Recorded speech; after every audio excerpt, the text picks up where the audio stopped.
Labas vakaras, mėly futbolo gerbėjai, sveikinuosi su jumis šiandien šį gražų vakarą iš Vilniaus. Čia FK Žalgiris namų stadione įvyks pirmosios lygos rungtynės ir rinkę 15 taškų. Na, o Kauno rajono Hegelmann B komanda yra standartinė situacija. Vilniaus Žalgirio komanda prie Hegelmann komandos vartų. Perdavimas į baudos aikštelę, jį atliko Simas Grabauskas ir matėme pavojingą smūgį galvą. Nepavyksta užsimoti Kajui Bičkai, bet atlieka Kajus Bička gerą perdavimą. Čia smūgis.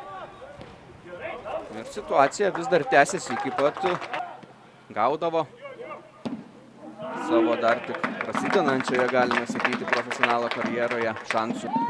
Antroji pusė klostysis, tai gali ir vėl labai puikų sezoną turėti žalgiriečiai. O čia puikiai ataka, kaip klaidinamas varžovas ir mušamas įvartis. Kajus Bička, 29 numeris, klaidino gynėją, klaidina Luką Paukštę, patyrusį vartininką ir muša pirmąjį rungtynių įvartį. Čia FK Žalgiris komandos jame vėl susitiks.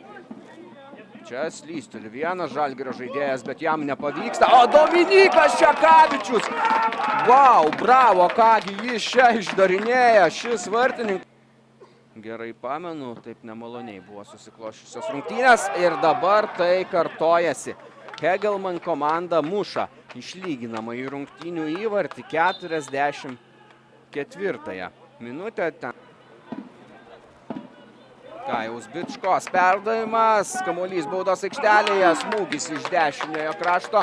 Atlikti perdavimą, šį kartą nepavyksta to padaryti gerai, bet Žalgirio komanda greitai perėmė kamuolį. Pavojinga ataka, Kajus Bička muša antrą savo įvartį šiose rungtynėse ir antrą komandos įvartį, kuris leidžia jiems įsiveržti į priekį. 2-1 Vilniaus Žalgirio B komanda veržėsi į priekį rungtynėse prieš Kauno rajono Hegelmann B ekipą. Grigaliūnas perėjo į Seko kairėje pusę. Dabar būtent Grigaliūnas su kamuoliu. Jo smūgis, Paukštė kamuolį atremė ir smūgį. Buvo net 6 pralaimėjimų serija.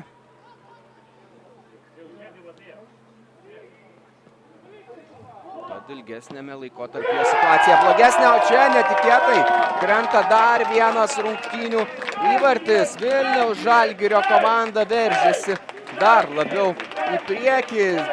Keitimus. Čia pavojinga situacija. Čekavičius kamuolį pamuša ir apsaugo savo vartus. Išmušamas baudos aikštelėje priešininkų. Pataikoma čia į vieną iš žalgiriečių.